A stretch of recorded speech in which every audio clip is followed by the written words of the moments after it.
Venga, chicos, dirían los españoles, y con esto ya terminamos el estudio del juicio ejecutivo. Vamos a referirnos a su respectiva tramitación y, desde luego, todo lo que tiene que ver con sus sentencias definitivas. Vamos con la tramitación del juicio ejecutivo. Hay al menos 11 etapas que podemos rescatar de la tramitación del juicio ejecutivo. 11 etapas. Ya se presta para que el chiste entonces, pero no importa. Ya son 11 etapas de, de la tramitación del juicio ejecutivo. Hola Capriz, bienvenida. Ahora llegaste justo al inicio. Vamos a partir con la primera etapa de la tramitación del juicio ejecutivo, que es la preparación de la vía ejecutiva. Oh, me dijiste mi nombre, muchas gracias. Vamos con la preparación de la vía ejecutiva, que es la primera etapa del juicio ejecutivo. Primero, hay que ver si el título ejecutivo es exigible, es decir, que sea actualmente exigible, que no esté prescrito y que la obligación conste por escrito. Es necesario determinar si el título ejecutivo es perfecto o no. Si es perfecto, se procede a la presentación de la demanda sin más trámite. Ahora, si es imperfecto, se debe hacer una gestión preparatoria. Si es imperfecto, se debe hacer una gestión preparatoria. Y esta gestión preparatoria implica que se elija la más idónea.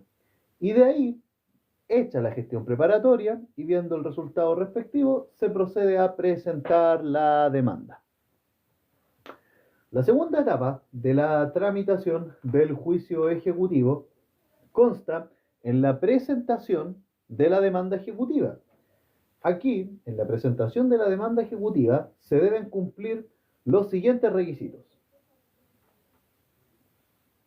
Bueno, se tienen que cumplir los requisitos que correspondan a la demanda ejecutiva y estos requisitos son los siguientes, que son los requisitos comunes a todo escrito: presuma, suma, determinación del tribunal, etcétera. Los requisitos del artículo 254 del Código de Procedimiento Civil: solicitar que se despache mandamiento de ejecución y embargo, que es propio del tipo de demanda ejecutiva; acompañar los títulos ejecutivos en formato digital y material, digital en formato PDF a la oficina judicial virtual y en formato material se presenta al tribunal antes de proveer la demanda; patrocinio de abogado habilitado para el ejercicio de la profesión y mandato judicial. Eh, bueno, ya en esta segunda etapa se cumplen los requisitos que correspondan para presentar la demanda ejecutiva e interpuesta la demanda ejecutiva, el actor tiene que acompañar el título ejecutivo al tribunal donde se interpuso la demanda con el fin de que se custodie el documento. El plazo para hacer esto lo determina el tribunal mediante una resolución previa a proveer, que es una resolución que nosotros conocemos como previa a proveer. Pero normalmente el plazo es de 3 días. En relativo a la custodia del documento, el actor lleva el título al secretario del tribunal para que éste lo guarde. Puede ser el título o una copia autorizada del título. Hola Diego, Sami, bienvenidos, bienvenidos todos acá. Bueno, la tercera etapa de la tramitación del juicio ejecutivo es la siguiente. La tercera etapa de la tramitación del juicio ejecutivo es la siguiente y es el despáchese, mandamiento de ejecución y embargo. Es el despáchese, mandamiento de ejecución y embargo. Eh, Completada la custodia del título ejecutivo, el tribunal realiza el examen de admisibilidad de la demanda, verificando que el título no esté prescrito. La demanda declarada admisible, el tribunal dicta un despáchese que se encuentra en el cuaderno principal del juicio ejecutivo. Hay una discusión sobre la naturaleza jurídica de esta resolución que conocemos como el despáchese. Para algunos es un decreto porque permite la continuidad del juicio. Para otros es más bien una sentencia interlocutoria de segundo grado, ya que sirve de base para dictar otra sentencia. Eh, posterior al despáchese,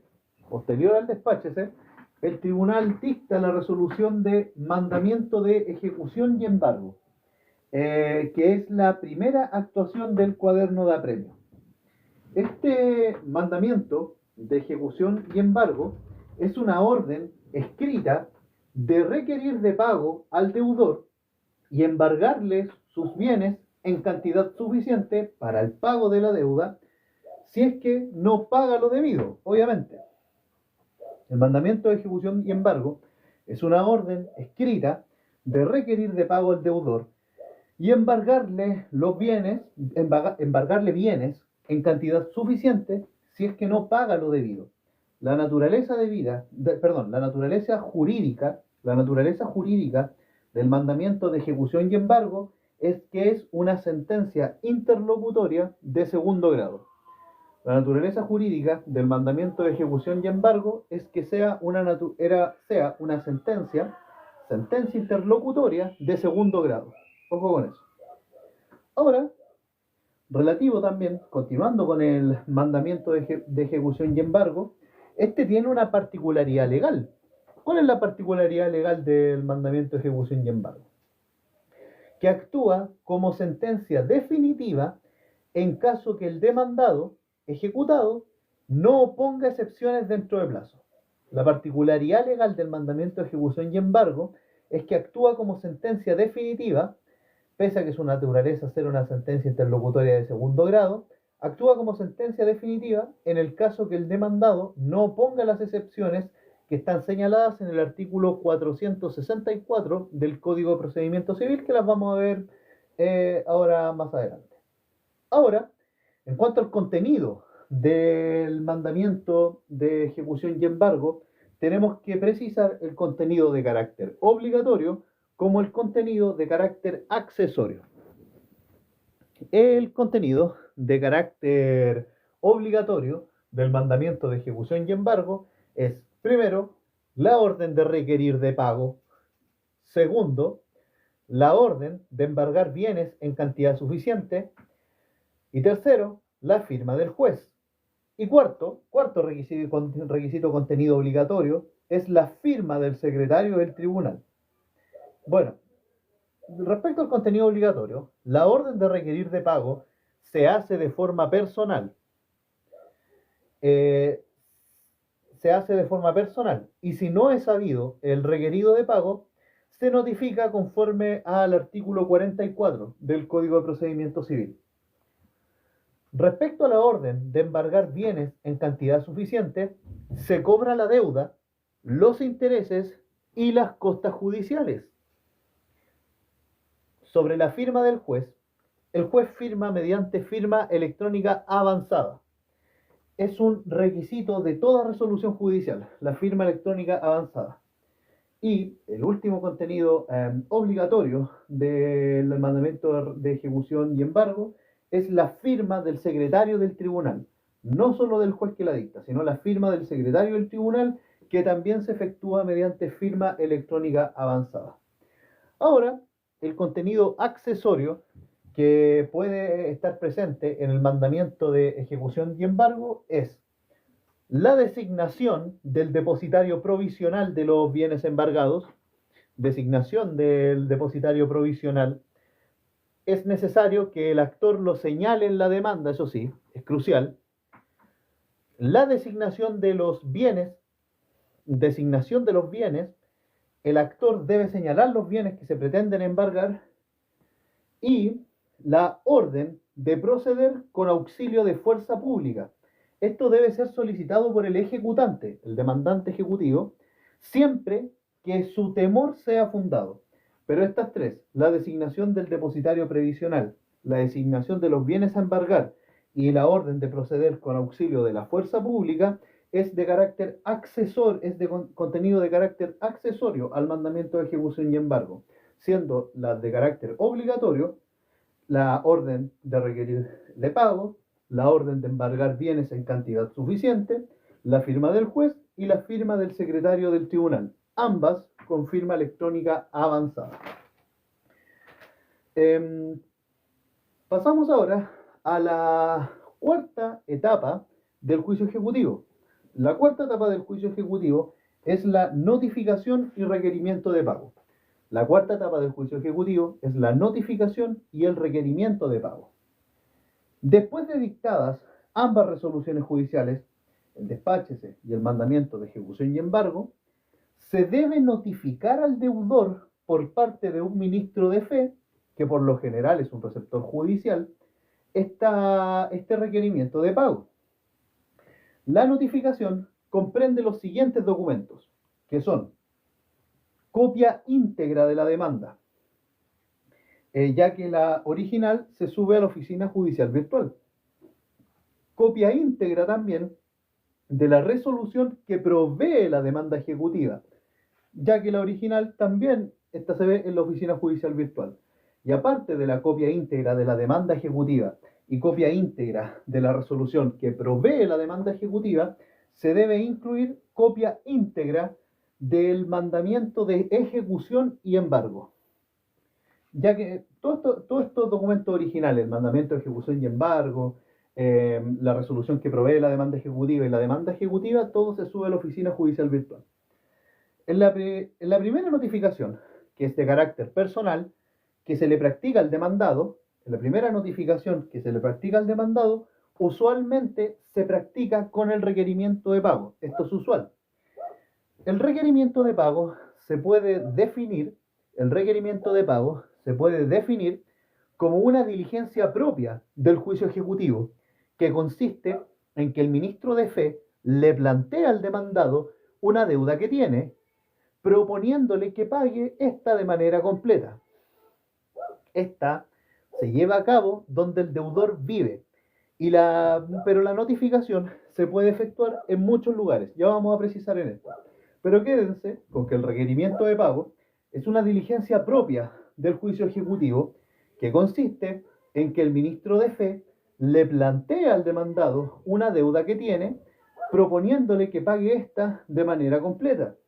Esta se lleva a cabo donde el deudor vive. Esto lo vamos a precisar. La notificación se puede efectuar en muchos lugares y lo vamos a precisar a continuación. Ok. Si al momento de la notificación no se puede practicar el requerimiento de pago, se debe dejar una cédula de espera al ejecutado, conforme al artículo 443, inciso primero del Código de Procedimiento Civil. ¿Qué es esta cédula de espera? Esta cédula de espera es un documento mediante el cual se le informa al ejecutado que debe concurrir a la oficina del ministro de fe que lo notificó para ser requerido de pago por él mismo, por el ministro de fe. Esta cédula de espera, que es el documento mediante el cual se le informa al ejecutado que debe concurrir a la oficina del ministro de fe que le notificó para ser requerido de pago por él mismo, esta cédula de espera siempre va acompañada de un apercibimiento. Siempre va acompañada de un apercibimiento. Si no concurre el deudor a la oficina, se va a practicar sin más trámite el embargo. Claro, algunos profesores le van a decir a la persona ejecutada, ¿va a ir a pagar la deuda? Y dicen, no, entonces no tiene sentido que vaya y se presente a la oficina del ministro de fe. Porque si no va a pagar, ¿para qué se va a presentar? Bien. La quinta etapa del juicio ejecutivo es el emplazamiento. Este es un requisito esencial de todo procedimiento. El emplazamiento es la oportunidad procesal que tiene el demandado de oponer sus defensas o de defenderse procesalmente. Respecto al emplazamiento en el juicio ejecutivo, tenemos que señalar que, requerido de pago el deudor, el demandado, comienza el término de emplazamiento para que este deudor pueda oponer sus excepciones a la demanda ejecutiva. En el juicio ejecutivo no hay contestación, no hay reconvención, solo se oponen excepciones. Se cuenta el término de emplazamiento, en este caso en el juicio ejecutivo, de diferentes maneras en atención a dónde se realizó el requerimiento de pago. ¿Cómo esto? Bueno, Si el requerimiento de pago se realizó en el mismo territorio jurisdiccional del tribunal, el término de emplazamiento son 8 días. Pero si el requerimiento de pago se practicó en un territorio jurisdiccional distinto al tribunal eh, ordenó, todo, que ordenó todo esto, y donde se está tramitando el juicio ejecutivo, el término de emplazamiento es 8 días más tabla. 8 días más tabla. Antes de la ley 21.394, antes de la ley 21.394, dictada el año 2021, se distinguían tres términos de emplazamiento. Es bueno que lo sepan. Primero, estos tres términos de emplazamiento que ya no rigen eran si acaso el deudor requerido de pago era requerido de pago, si acaso el deudor era requerido de pago en la misma comuna de asiento del tribunal. Aquí el término de aplazamiento era de 4 días. Ahora, si el deudor requerido de pago era requerido de pago en una comuna distinta de asiento del tribunal, pero del mismo territorio jurisdiccional, el término de emplazamiento era 4 días más 4 días. Y si el deudor requerido de pago era requerido de pago en distinto territorio jurisdiccional, era 4 días más tabla. Esto ya no existe, gracias a la ley 21.394 del año 2021, y ahora el término de emplazamiento es 8 días u 8 días más tabla, solo en atención a si se notifica en el mismo o distinto territorio jurisdiccional del tribunal donde se está ventilando esta demanda ejecutiva. Ok. La sexta etapa, si podemos señalar así, del juicio ejecutivo son las actitudes del demandado. La sexta etapa, si es que podemos decirlo así, del juicio ejecutivo son las actitudes del demandado. ¿Cuáles son? ¿A qué se refieren las actitudes del demandado? ¿Qué es lo que puede hacer el demandado una vez requerido de pago? Aquí el demandado, el deudor, puede tomar tres actitudes. La primera es pagar al momento del requerimiento de pago. Obvio, es lo ideal. Si paga, le pone fin al procedimiento ejecutivo. Y el pago, ojo, el pago debe ser íntegro. No solamente lo que se debe, sino la deuda, que es lo que se debe, claro, pero más los intereses y las costas judiciales. La otra actitud que puede tomar el demandado es oponer excepciones. En el procedimiento ejecutivo solo se oponen excepciones. No hay contestación, no hay reconvención. Y ojo, todas las oposiciones que se puedan, o excepciones, todas las excepciones que se puedan oponer, se hacen en un mismo escrito. En un mismo escrito se oponen todas las excepciones. Están en el artículo 464 del Código de Procedimiento Civil. Y ahora, otra actitud del demandado, que es no oponer ninguna excepción. No oponer ninguna excepción. ¿Qué quiere decir esto? Aquí el mandamiento de ejecución y embargo hace las veces de sentencia definitiva y por lo tanto se procede a la realización de bienes dentro del cuaderno de apremio. En caso de que decida no oponer excepciones, el mandamiento de ejecución y embargo hace las veces de sentencia definitiva y por lo tanto se procede a la realización de los bienes dentro del cuaderno de apremio. Ahora vamos a pasar a la séptima etapa, pero antes de eso, un minuto, por favor.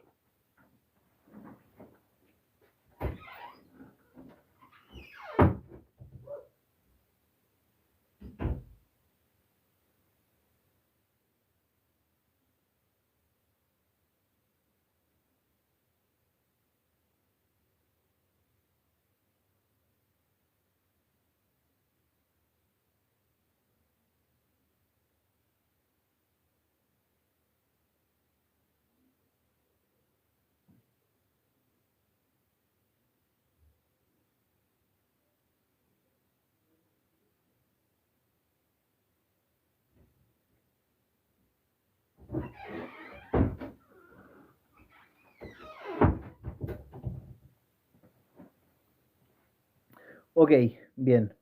Salió pequeña, eh, una pequeña situación.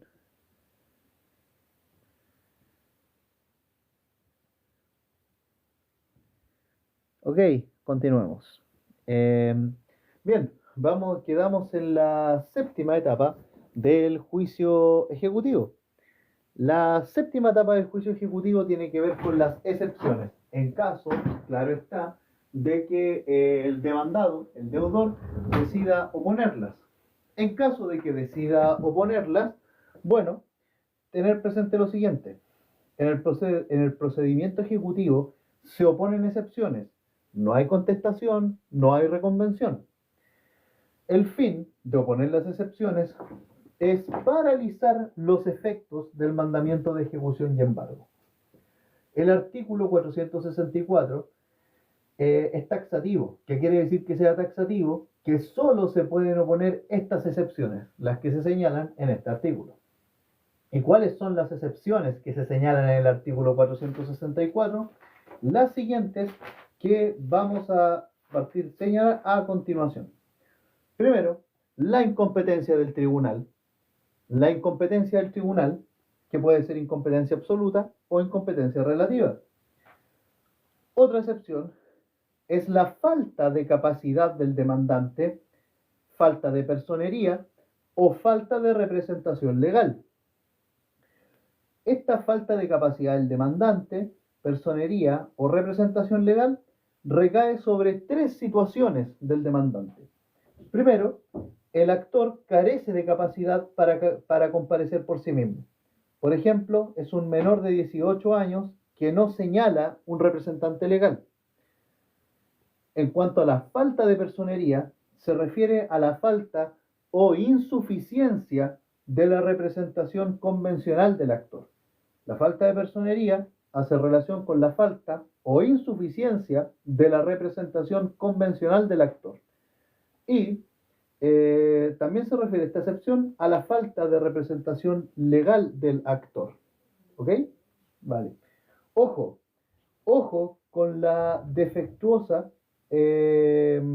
conformación de requisitos de postulación procesal. ¿Cómo esto? La comparecencia en juicio sin cumplir con la designación de un abogado patrocinante o mandatario judicial.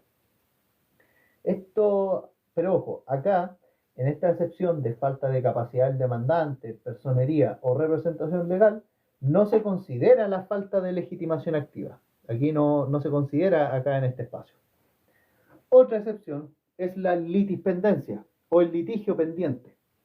La litispendencia se refiere a la concurrencia de dos litigios entre las mismas partes, seguidos ante el mismo o diverso tribunal, siempre que versen sobre idéntico objeto pedido y con demandas basadas en la misma causa de pedir. La litispendencia entonces se refiere a la concurrencia de dos o más litigios entre las partes, seguidos ante el mismo o diverso tribunal, siempre que versen sobre el mismo objeto de pedir y con demandas basadas en la misma causa de pedir. Ok. Otra excepción del artículo 464 del Código de Procedimiento Civil es la ineptitud del libelo o del libelo. ¿Qué quiere decir la ineptitud del libelo? Es la omisión de requisitos legales y generales en la forma de proponer la demanda. O que la demanda sea ilegible, o que no se entienda nada, o que sea impresentable, si quieren decirlo de un modo, por así decirlo, coloquial, pero certero. ¿Ok?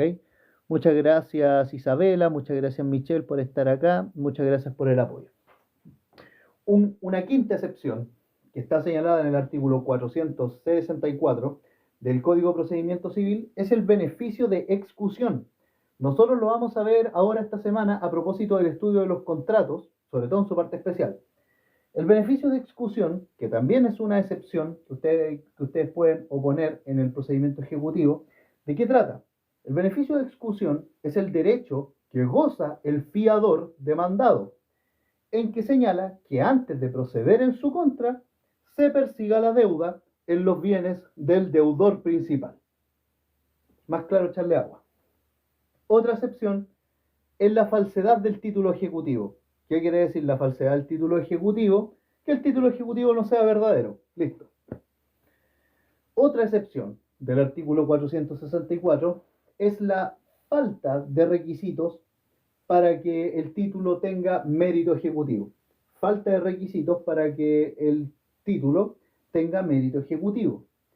Otras excepciones también son el exceso de avalúo, el pago de la deuda, la remisión de la deuda, la novación, la compensación, la nulidad absoluta o relativa de la obligación, pérdida de la cosa que se debe, transacción celebrada entre las partes del juicio ejecutivo, prescripción de la deuda y o título ejecutivo, cosa juzgada y concesión de espera o prórroga de plazo para el deudor de parte del acreedor. Concesión de espera o prórroga de plazo para el deudor de parte del acreedor.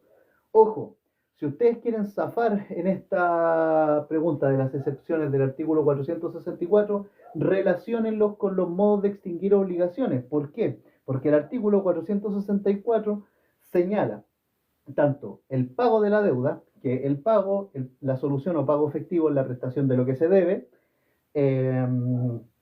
la remisión de la deuda, la novación, compensación, nulidad, pérdida de la cosa que se debe, transacción y prescripción.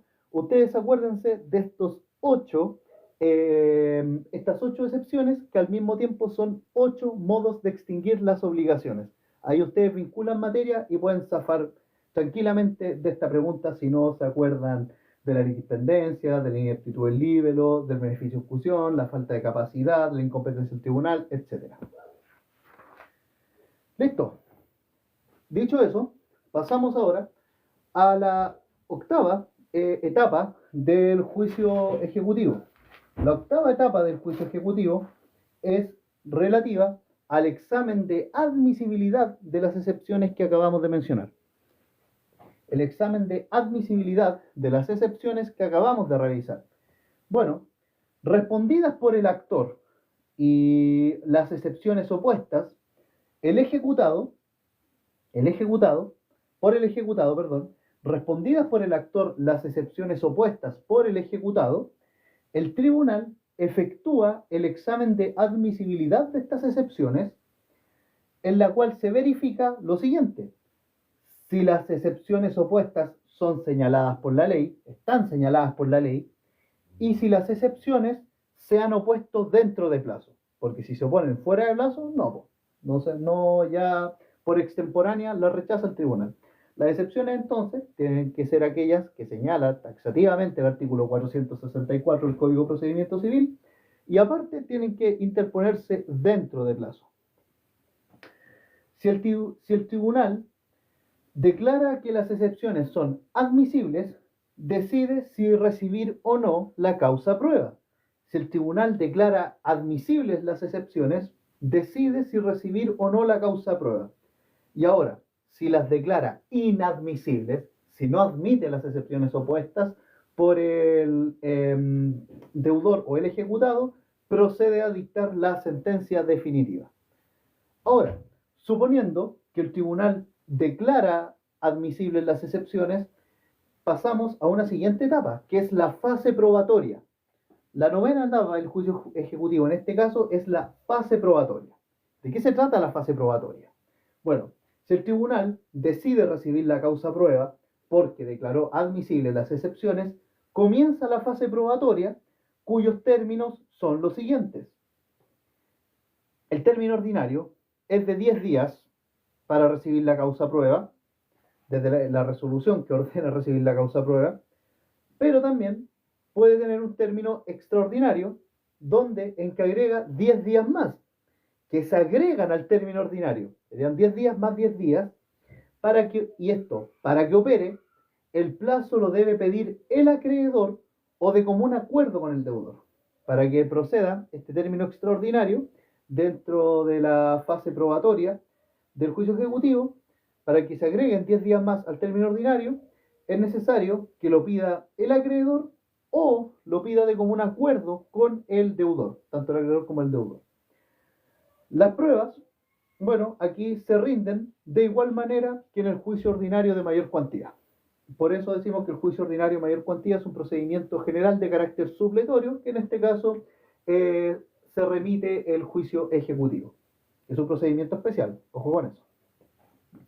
Acabado el término probatorio, sea ya por término ordinario o por término extraordinario, acabado el término probatorio, se da pie al periodo de observaciones a la prueba, que dura 6 días. Acabado el término probatorio, se da pie al periodo de observaciones a la prueba, que dura 6 días. ¿Ok? Vale. Vamos a pasar ahora a la décima etapa del juicio ejecutivo, que es la fase, o décima etapa o décima fase, que es la fase de fallo. La fase de fallo. ¿Y de qué se trata la fase de fallo? Bueno, la fase de fallo comienza terminado el periodo de observaciones a la prueba, citando el juez a las partes a oír sentencia. La fase de fallo comienza terminado el periodo de observaciones a la prueba, citando el juez a las partes a oír sentencia. Posterior a esto, posterior a que cita a las partes a oír sentencia, dicta la sentencia definitiva. Es plausible que el tribunal dicte medidas para mejor resolver. Es plausible, puede hacerlo. El tribunal tiene un plazo de 10 días para dictar sentencia definitiva, contado desde la citación a oír sentencia. El tribunal tiene un plazo de 10 días para dictar sentencia definitiva en este juicio ejecutivo, contado desde la citación a oír sentencia. La sentencia definitiva de este juicio ejecutivo se notifica por cédula. Se notifica por cédula esta sentencia definitiva del juicio ejecutivo. En el procedimiento ejecutivo, la sentencia definitiva puede ser de dos tipos. ¿Cuáles son? Bueno, la sentencia definitiva en un procedimiento ejecutivo puede ser absolutoria o puede ser condenatoria. Es absolutoria esta sentencia definitiva de juicio ejecutivo cuando el tribunal acoge las excepciones del ejecutado. O es condenatoria cuando el tribunal no acoge ninguna excepción, pudiendo ser una sentencia condenatoria de dos tipos: una sentencia condenatoria de pago o una sentencia condenatoria de remate. Las sentencias condenatorias tienen lugar cuando el tribunal rechaza todas las excepciones que opuso el demandado, y puede ser tanto de pago, sentencia condenatoria de pago, o sentencia condenatoria de remate. Finalizando la fase de fallo, se señala que si la sentencia definitiva es condenatoria, condenatoria de pago, condenatoria de remate, se procede entonces a la realización de los bienes. Se procede a la realización de los bienes si la sentencia es condenatoria, de pago o de remate, es lo mismo. Vamos ahora con la fase final de la tramitación del juicio ejecutivo. Vamos con la fase final de la tramitación del juicio ejecutivo. Esta es la fase de impugnación de la sentencia. Esta es la fase de impugnación a la sentencia. Los recursos que se pueden interponer contra una sentencia definitiva siguen las reglas generales. Por ejemplo, contra una sentencia definitiva de un juicio ejecutivo que trata sobre una sentencia ejecutiva, por ejemplo, condenatoria de pago de remate, señalar que si se busca interponer un recurso de apelación, este tendrá diferentes efectos en atención a quien interpone el recurso. ¿Por qué? Si lo interpone el ejecutante, es decir, el demandante ejecutivo, la apelación se concede en ambos efectos: en el efecto devolutivo y en el efecto suspensivo. Pero ojo, si el recurso de apelación lo interpone el ejecutado, o es decir, el deudor demandado, la apelación se concede solo en el efecto devolutivo. La única forma en que se concede en ambos efectos es que la apelación de esta sentencia definitiva que causa un agravio a una de las partes, en este caso al ejecutante, solo en este caso, si la apelación la interpone el ejecutante, se concede en ambos efectos. Si la interpone el ejecutado, no, solo efecto devolutivo. Esto es usted puede decir, ya, puede pasar por alto, pero no, es una pregunta que hace que tengan que hilar muy fino, chicos, porque es pregunta de grado. Y tienen que coligarla con el estudio del recurso de apelación. Ojo con eso. que ya tienen ustedes un video en el canal de YouTube para que puedan revisarlo y anotarlo. Bien, ya terminamos entonces con la tramitación del juicio ejecutivo, que parte con la preparación de la demanda ejecutiva y termina con la fase de impugnación de la sentencia. Ok, ahora vamos a hablar de la sentencia condenatoria del juicio ejecutivo. Vamos a hablar de la sentencia condenatoria del juicio ejecutivo y después de la sentencia definitiva del juicio ejecutivo. Puede pensar que es lo mismo, pero yo decidí tratarla aparte. Respecto a la sentencia condenatoria del juicio ejecutivo, como dijimos, puede ser de dos tipos, de pago o de remate. ¿Pero qué significa que sea de pago y qué significa que sea de remate? Que sea de pago implica que el tribunal ordena que con los bienes embargados se pague al ejecutante. Aquí no hay subasta, no la hay. Y esto opera en caso de embargo de dinero o lo que se embarga es la especie o cuerpo cierto de lo que se debe. ¿Ok? Entonces, la sentencia condenatoria de pago, aquí la curia o el tribunal, curia y tribunal es lo mismo, por si curia es el latinismo para decir tribunal. Aquí el tribunal ordena en la sentencia condenatoria de pago que con los bienes embargados se pague al ejecutante, es decir, al demandante. Aquí no hay subasta. ¿Por qué? Porque operan los casos de embargo de dinero, una cantidad cierta que se debe, 400 lucas, por poner un ejemplo, o lo que se embarga es la especie o cuerpo cierto que se debe, un auto. Pónganlo ustedes. Ahora, la sentencia condenatoria de remate, ¿qué implica? Aquí el tribunal ordena que los bienes salgan a remate para que se vendan y con el dinero de esta venta se pague la deuda al ejecutante. Toda sentencia condenatoria que no es de pago es de remate. Toda sentencia condenatoria que no es de pago es de remate. Quédense con eso. Y en la sentencia condenatoria de remate, el tribunal ordena que los bienes salgan a remate para que se vendan y con el dinero se pague la deuda al ejecutante. Ok. Respecto a la sentencia condenatoria de pago, se cumple una vez esta esté firme y ejecutoriada. La sentencia condenatoria de pago se cumple una vez esté firme y ejecutoriada. Excepcionalmente se puede cumplir antes, cuando el actor cauciona las resultas y o cuando se interpone un recurso de casación, sea en la forma o en el fondo. Ojo con eso. Entonces, excepcionalmente, una sentencia condenatoria de pago se puede cumplir antes, cuando el actor cauciona las resultas y o cuando se interpone un recurso de casación en la forma o en el fondo. Relativo al cumplimiento de la sentencia condenatoria de remate, tenemos que distinguir las siguientes situaciones. Relativo al cumplimiento de sentencia condenatoria de remate, hay que distinguir las siguientes situaciones. Son 4 situaciones para ser concreto, que son que los bienes sean corruptibles o de costosa conservación, bienes corruptibles o de costosa conservación, que los efectos de comercio, que se refiere a efectos de comercio realizables en el acto, que se trate de bienes muebles posibles de vender a martillo y que se trate de bienes raíces. Ahora, ojo con un detalle, antes de precisar por cada uno, que remate y subasta pública constituyen compraventa en virtud de la ley.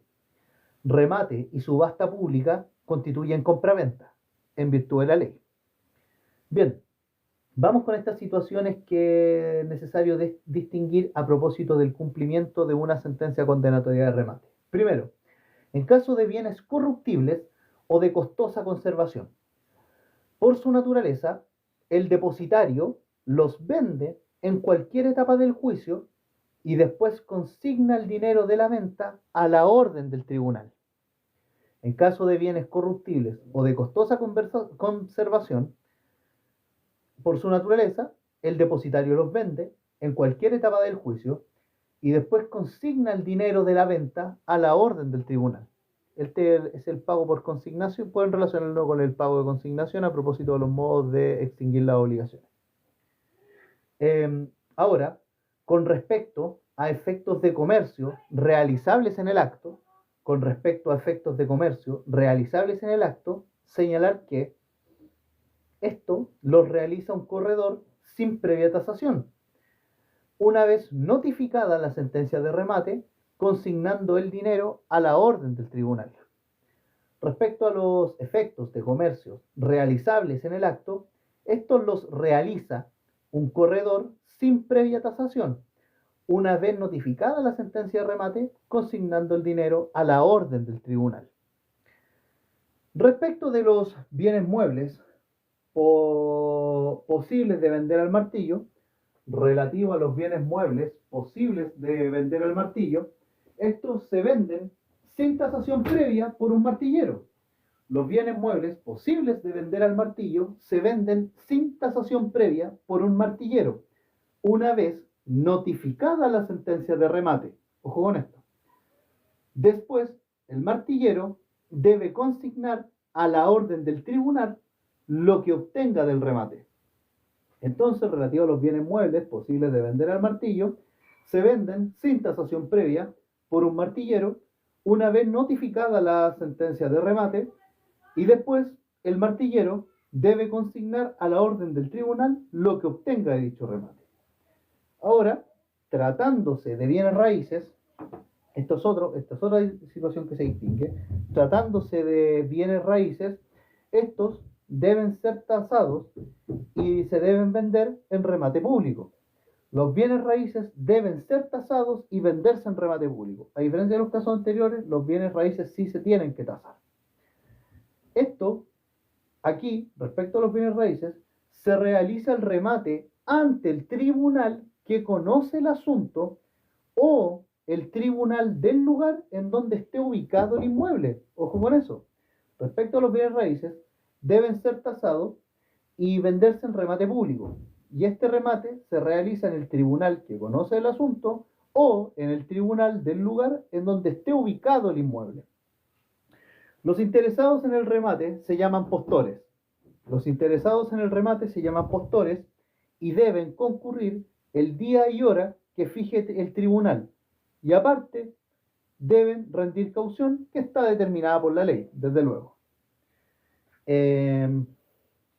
Así que si ustedes quieren ir a comprar algo a un remate, se van a llamar postores. Bien, vamos con el último tema y con esto ya cerramos lo que es el estudio del juicio ejecutivo. Y ante todo, muchas gracias por haber llegado hasta acá. A todas las 5 personitas que están viendo esto, Respin, Canela, Solcita, Michelle, Capriz, muchas gracias por estar acá. Y continuemos, porque vamos a hablar de la sentencia definitiva de juicio ejecutivo. Sentencia definitiva de juicio ejecutivo.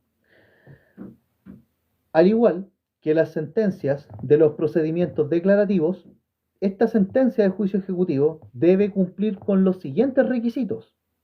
La sentencia definitiva de juicio ejecutivo debe cumplir con los siguientes requisitos. ¿Y cuáles son estos requisitos? Son 6. Y estos son: primero, la sentencia definitiva del juicio ejecutivo debe contener una designación precisa de las partes, más domicilio, profesión, oficio, individualización per se de las partes. Debe contener una designación precisa de las partes, domicilio, profesión u oficio, individualización per se. Otro requisito es la enunciación breve de las peticiones o acciones deducidas por el actor y sus fundamentos. También debe tener una enunciación breve de las excepciones alegadas por el ejecutado. O sea, se debe contener tanto una enunciación breve de las peticiones y acciones deducidas por el actor y sus fundamentos, y enunciación breve de las excepciones alegadas por el ejecutado. Debe tener también sentencia definitiva de juicio ejecutivo, consideraciones de hecho y de derecho que sirven de fundamento a la sentencia, consideraciones de hecho y de derecho que sirven de fundamento a la sentencia, también enunciación de leyes y o principio de equidad que fundamenta el fallo, enunciación de las leyes o principio de equidad que fundamenta el fallo, y, desde luego, lo más importante, la decisión del asunto controvertido. La decisión del asunto controvertido. Entonces, los 6 requisitos que tiene que tener una sentencia definitiva de juicio ejecutivo, que son indispensables, son la designación precisa de las partes, lo que se refiere a su domicilio, que se refiere a su designación precisa de las partes, domicilio, profesión u oficio, individualización per se, enunciación breve de las peticiones y acciones deducidas por el actor y sus fundamentos, enunciación breve de las excepciones alegadas por el ejecutado, consideraciones de hecho y de derecho que sirven de fundamento a la sentencia, enunciación de las leyes y o principios de equidad que fundamenta el fallo y la decisión del asunto controvertido. Esto puede parecer repetitivo, pero ojo, lo que yo les acabo de decir son requisitos que están presentes en toda sentencia y que ustedes pueden compararlo con el artículo 170 del Código de Procedimiento Civil. Por favor, es crucial que manejen ese artículo porque también es pregunta de examen de grado. Y pregunta de prueba, si es que están estudiando para esto. Miren, les voy a contar un secreto. En muchos de mis ramos yo estudié con material de grado y no con material de clase, y la verdad es que me fue bastante bien. Así que el material de grado los puede sacar de apuro si ustedes no tienen material para estudiar para una prueba determinada. Bien, vamos ahora con las sentencias definitivas del procedimiento ejecutivo y algunas características importantes. Por ejemplo, la sentencia definitiva de procedimiento ejecutivo provoca efecto de cosa juzgada. Provoca efecto de cosa juzgada. E igual que en un procedimiento declarativo,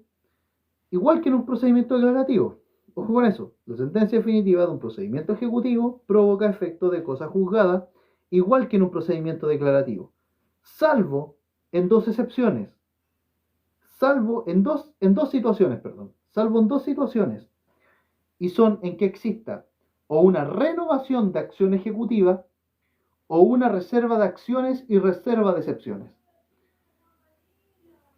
Ojo con esto. ¿Por qué? Porque, por lo siguiente, en caso de una renovación de la acción ejecutiva, hay que señalar que esta situación o esta institución es propia del juicio ejecutivo y se relaciona con el efecto de la cosa juzgada de las sentencias. No tiene una definición legal per se, pero en este caso, en la renovación de la acción ejecutiva, la ley permite al demandante volver a demandar por la vía ejecutiva a pesar de haber perdido en el primer litigio.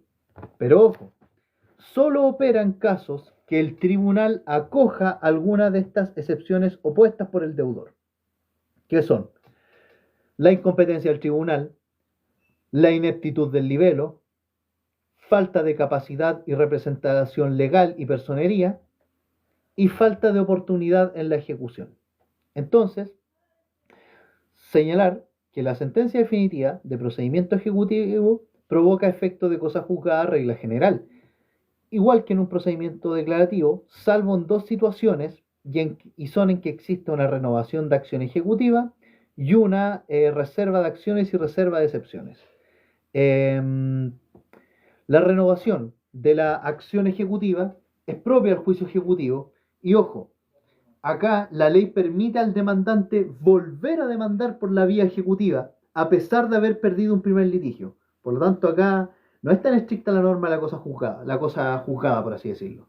Pero ojo, solo opera la renovación de la acción ejecutiva con la incompetencia del tribunal, con la ineptitud del libelo, la falta de capacidad, representación legal y personería, y la falta de oportunidad en la ejecución. Solo en estos casos opera la renovación de la acción ejecutiva, en caso de que se acoja una de estas 4 excepciones: incompetencia del tribunal, ineptitud del libelo, falta de capacidad, representación legal y personería, y falta de oportunidad en la ejecución.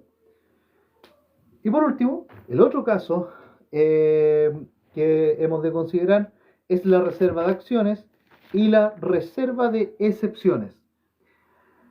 En cuanto a la reserva de acciones es el derecho que tiene el ejecutante para desistirse de la demanda ejecutiva con reserva de entablar posteriormente una acción ordinaria sobre el mismo asunto.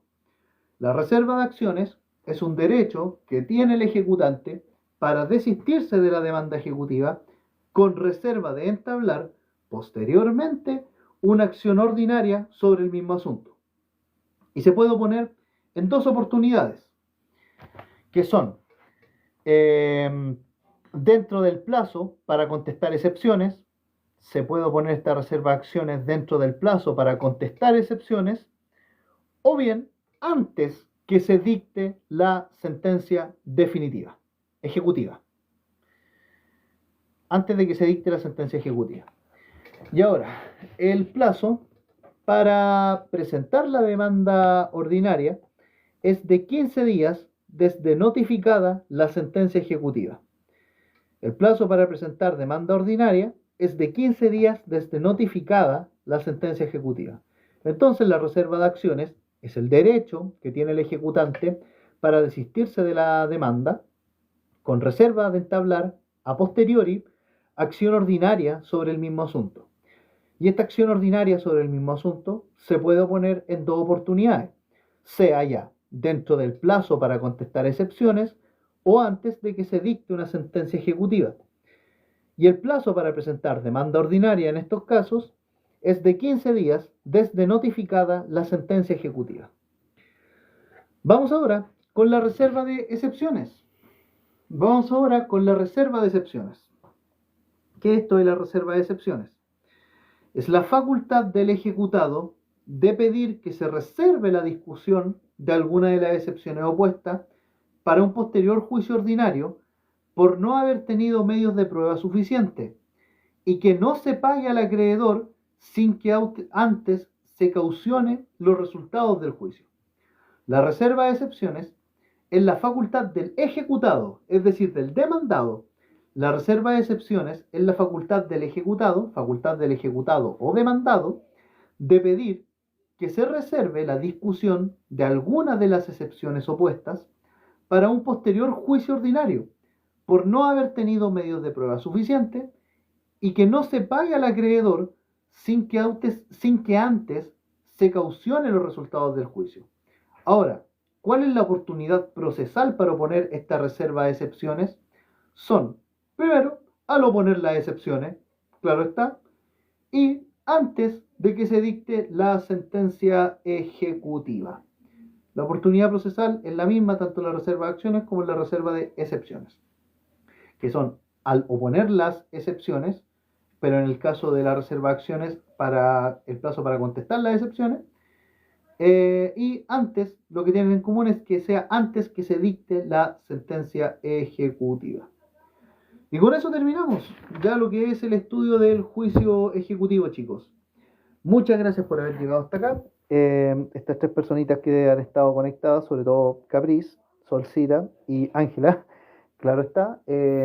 Muchas gracias por estar hasta acá y todo lo que acabamos de ver se va a subir a nuestro canal de YouTube, que va a quedar disponible gratuitamente, junto con lo que grabamos hoy día en la mañana, que tiene que ver con algunos repasos de conceptos generales del derecho de familia. Sin otro particular, gracias por estar hasta acá, por apoyar este canal, que no es nada extraordinario, hay que decirlo, pero se hace lo que se puede. Saludos y bendiciones. Tengan una muy buena noche. Hasta luego.